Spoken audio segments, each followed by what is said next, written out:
Hello students, last class में हमने discuss किया था electromagnetic radiation of light. Electromagnetic radiation of light से बच्चों हमने स्टडी किया था लाइट हैज़ वेव करेक्टर। आज की क्लास में हमें डिस्कस करना है पार्टिकल नेचर ऑफ लाइट के बारे में। ओके, तो देखो बच्चों, पार्टिकल नेचर ऑफ लाइट कहाँ से डिफाइन हुआ था, कहाँ से, किस साइंटिस्ट ने उसकी डिस्कवरी की थी। ठीक है, कुछ तो ऐसा हुआ होगा ना कि किसी साइंटिस्ट ने ऐसा बोला होगा कि हाँ जी की जो लाइट होती है उसका क्या होता है, पार्टिकल नेचर होता है। ओके, तो देखो बच्चों, यहाँ पे कुछ फिनोमिनाज होते हैं हमारे पास, जैसे इंटरफेरेंस एंड डायफ्रैक्शंस हैं। ठीक है, वो किसके ऊपर बेस्ड है बच्चों, वेव नेचर ऑफ लाइट के ऊपर बेस्ड थे। बट कुछ फिनोमिनाज थी जो प्लैंक साइंटिस्ट ने उसको स्टडी किया था। कौन कौन से फिनोमिनाज थे बच्चों, वो था एक फोटो इलेक्ट्रिक इफेक्ट और एक था बच्चों ब्लैक बॉडी रेडिएशन। अभी उन्हीं फिनोमिनाज के बारे में हम इसके बाद, इस टॉपिक के बाद हम स्टडी करेंगे फोटो इलेक्ट्रिक इफेक्ट के बारे में और ब्लैक बॉडी रेडिएशंस के बारे में। तो बच्चों, उन साइंटिस्ट ने क्या किया, मैक्स प्लैंक से कैसे साइंटिस्ट थे, उन्होंने क्या किया, इन दो एक्सपेरिमेंट को स्टडी किया, इन दो फिनोमिनाज को स्टडी किया और उसको, उन फिनोमिनाज को एक्सप्लेन करने की कोशिश की on the basis of wave nature of light के बिहाफ पे। क्योंकि उस टाइम तक तो क्या मानते थे कि लाइट का सिर्फ कौन सा नेचर होता है, वेव नेचर होता है, तो वो तो उसी के लॉज अप्लाई करेंगे ना, ठीक है, उनको एक्सप्लेन करने के लिए। बट उन्होंने देखा कि जो ये फिनोमिनाज हैं वो एक्सप्लेन नहीं हो रहे हैं on the basis of wave nature of light के अकॉर्डिंग। तो यहाँ से उन्होंने कंक्लूजन निकाला कि जो लाइट होती है, लाइट का वेव नेचर तो होता ही है, साथ में कौन सा नेचर होता है, पार्टिकल नेचर होता है। तो यहीं से बच्चों हमें पता चला था पार्टिकल नेचर ऑफ लाइट के बारे में। तो सबसे पहले ऐसे कौन से साइंटिस्ट थे जिन्होंने पार्टिकल नेचर ऑफ लाइट को स्टडी किया था, ठीक है, वो कौन थे बच्चों, मैक्स प्लैंक। ओके, तो देखो बच्चों यहाँ पे क्या है, देखो ये चीज़ मैंने यहाँ पे इसमें लिखी हुई है। There are certain phenomenas like interference and diffractions are based on the wave nature of light, but there are certain phenomena like photoelectric effect, black body radiation, etc., which can be explained on the basis of particle nature of light. Okay, Max Planck study explained these phenomena on the basis of particle nature. Okay बच्चों, तो उन्होंने क्या किया था बच्चों, particle nature के behalf पे इन phenomenas को एक्सप्लेन कर दिया था। तो इसलिए यहाँ से ही हमें क्या पता चलता है, पार्टिकल नेचर ऑफ लाइट के बारे में पता चलता है। ओके, तो अब देखो बच्चों, उन्होंने उसी के बिहाफ पे उन्होंने कुछ पॉस्टुलेट्स दे दिए और उसे हम क्या कहते हैं, हम प्लैंक्स क्वांटम थ्योरी। ठीक है, हम कैसे जानते हैं बच्चों इसको, प्लैंक्स क्वांटम थ्योरी के नाम से जानते हैं और इसे हम क्या बोलते हैं, क्वांटम थ्योरी ऑफ लाइट भी हम इसे बोलते हैं। ओके, तो देखो बच्चों, प्लैंक्स क्वांटम थ्योरी उन्होंने कैसे, कौन से पॉस्टुलेट्स बनाए, किस ऑब्जर्वेशन की बेस से बनाए, मैं आपको इसको एक एग्जांपल की हेल्प से आपको समझाना चाह रही हूँ। ठीक है, उन्होंने क्या कहा था बच्चों, सबसे पहले जो हम बोल रहे हैं कि ये ब्लैक बॉडी रेडिएशंस के बारे में हमें बताता है।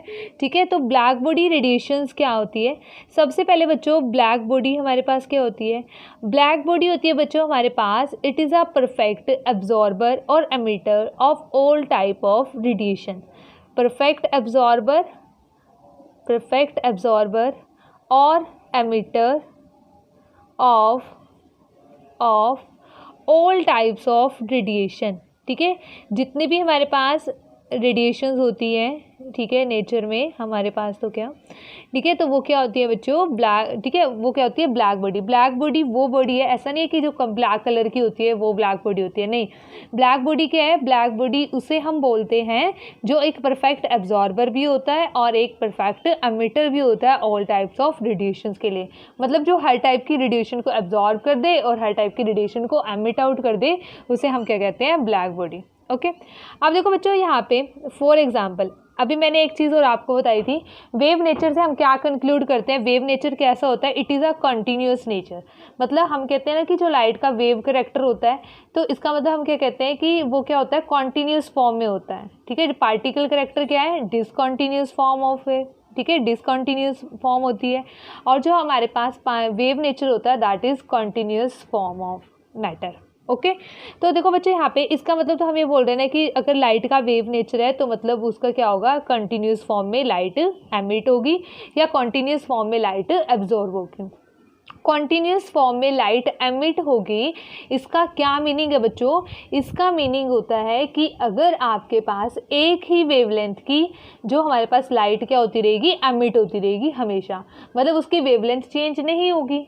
ठीक है, अगर किसी सोर्स से रेडिएशन एमिट हो रही है तो मतलब उसकी जो वेवलेंथ होनी चाहिए वो क्या होनी चाहिए, एक ही वेवलेंथ की लाइट एमिट होती रहेगी, वो चेंज नहीं होगी। ठीक है, उसका मतलब ये है। अब देखो बट ब्लैक बॉडी रेडिएशन हमने क्या देखा, हमने लिया बच्चों एक आयरन को लिया, ठीक है, रेड हॉट आयरन लिया, ठीक है, आयरन लिया, ठीक है, आयरन को बच्चों हमने क्या किया, इसको हीट कर दिया, इसको हमने हीट कर दिया। तो हम क्या देखते हैं कि ये पहले किस कलर का होता है, रेड कलर का होता है बच्चों। फिर ये अगर हम इसको और ज़्यादा हीट करेंगे, स्ट्रांगली हीट करेंगे तो ये वाइट कलर का हो जाएगा। अगर इससे भी ज़्यादा हम स्ट्रांगली हीट करेंगे तो बच्चों ये किस कलर का हो जाएगा, ब्लू कलर का। ओके, तो ये बताओ क्या इन सभी की वेवलेंथ सेम रहती है? नहीं। रेड की वेवलेंथ तो क्या है बच्चों, सबसे ज़्यादा वेवलेंथ है ना, मैक्सिमम वेवलेंथ है। तो यहाँ पे क्या हो रही है, वेवलेंथ चेंज हो रही है। तो अगर वेवलेंथ चेंज हो रही है तो ये कहाँ से कॉन्टीन्यूस फॉर्म हुई? ठीक है, तो हम नहीं कह सकते ना, तो यहाँ से भी लाइट एमिट आउट हो रही है पर वो एक कॉन्टीन्यूस फॉर्म में नहीं है, क्योंकि वो एक ही वेवलेंथ की नहीं है, एक सिंगल वेवलेंथ की नहीं है। मतलब यहाँ पे क्या हो रही है, चेंज हो रही है बच्चों।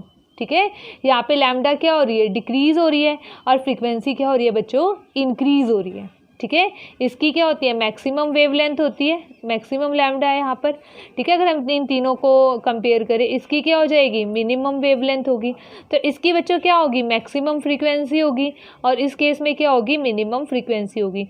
तो क्या यहाँ पर एक ही वेवलेंथ की लाइट रही? नहीं रही। ठीक है, तो यहाँ पे क्या है बच्चों, इसका मतलब क्या है कि जब भी हम किसी ब्लैक बॉडी को हीट करते हैं, या आपके पास कोई और भी सब्सटेंस, ठीक है, अगर हम उसे हीट करते हैं, कुछ भी करते हैं, तो एनर्जी कॉन्टीन्यूस फॉर्म में वहाँ से एमिट नहीं होती। वो किस फॉर्म में होती है, बल्कि डिसकॉन्टीन्यूस फॉर्म में एमिट हो रही है। तो इट मीन्स ये ऑब्जर्वेशन से हम ये कंक्लूड करते हैं कि जो आपके पास लाइट होती है उसका क्या होता है, पार्टिकल नेचर भी होता है। तो यहाँ से ही प्लैंक्स ने कहा कि जो लाइट है, light also has particle character. Okay, तो देखो उसी के बिहाफ पे उसने अपने ऑब्जर्वेशंस, अपने पोस्टुलेट्स बनाए थे। वो पोस्टुलेट्स क्या थे, ठीक है, इसे हम डिस्कस करते हैं बच्चों वन बाय वन। तो देखो सबसे पहले क्या लिखा है, Planck studied the radiation emitted from black body and gave the following observations. उन्होंने क्या क्या ऑब्जर्वेशन दी? फर्स्ट ऑब्जर्वेशन थी बच्चों, radiation emitted from any black body are discontinuous. Discontinuous का मतलब यही है बच्चों जो मैंने आपको अभी समझाया है। For example red hot iron is an example of black body. Okay, तो रेड हॉट आयरन को उसने एक एग्जाम्पल लिया था ब्लैक बॉडी का। Okay, next, any black body emits or absorb energy in the form of small packet or bundles of energy। जैसे हम कहते हैं ना कि जो एनर्जी है वो डिसकॉन्टीन्यूसली एमिट हो रही है। डिसकॉन्टीन्यूस का मतलब क्या है बच्चों, वो एक पैकेट्स की फॉर्म में एमिट हो रही है, और उसे हम उन स्मॉल पैकेट्स को हम क्या कहते हैं, क्वांटम। ठीक है, मतलब पहले एक पर्टिकुलर वेवलेंथ की, ठीक है, लाइट एमिट हो रही है, फिर एक पर्टिकुलर वेवलेंथ की, फिर एक पर्टिकुलर वेवलेंथ की, तो उनको उसने क्या बोला, स्मॉल पैकेट्स और बंडल्स ऑफ एनर्जी बोला, और उनका नाम क्या रख दिया बच्चों, साइंटिफिक नेम रख दिया उन्होंने, क्वांटम। ओके, तो उन्होंने कहा एनी ब्लैक बॉडी एमिट और absorb energy in the form of small packets और bundles of energy is known as quantum. Okay, पर उसमें तो अब एनर्जी की तो कई फॉर्म हो सकती है, तो अगर एनर्जी आपके पास है तो सिंपल उसने क्वांटम कहा। पर यहाँ पे क्योंकि हम लाइट के बारे में डिस्कस कर रहे हैं तो इसलिए उन्होंने लाइट के केस में इन पैकेट्स का नाम क्या रख दिया, फोटॉन्स। ठीक है, तो अब हम क्या कहेंगे, लाइट कंटेन फोटॉन्स ऑल्सो।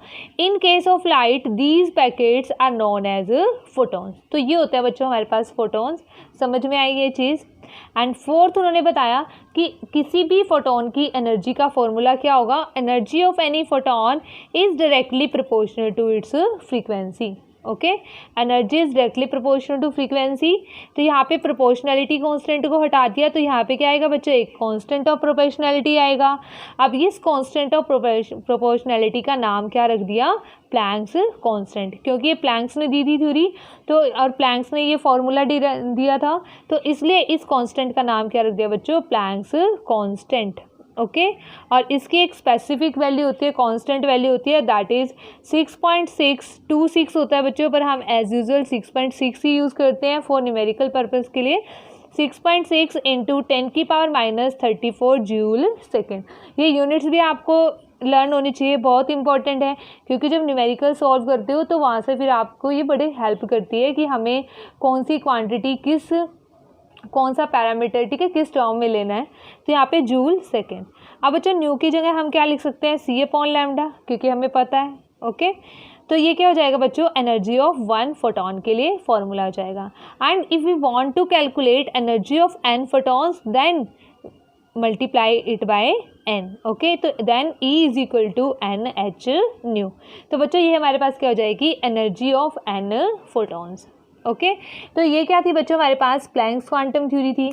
आओ इसके भी हाफ पे हम एक न्यूमेरिकल भी देख लेते हैं कि न्यूमेरिकल हमारे पास, ठीक है, कि कैसे हमें न्यूमेरिकल करना है। देखो यहाँ पर ये तो आगे, एनर्जी एमिटेड और absorb by an object is whole number multiple of energy of photon, E is equal to NH nu. ये तो हमने कर लिया बच्चों।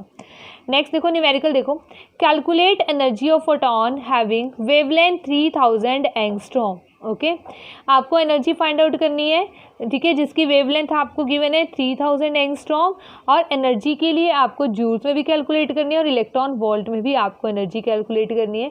तो सबसे पहले बच्चों मैं आपको बता दूं, 1 electron volt is equal to 1.6 into 10⁻⁻19 joule. ये कन्वर्जन यूनिट है, ये आपको लर्न करनी पड़ेगी।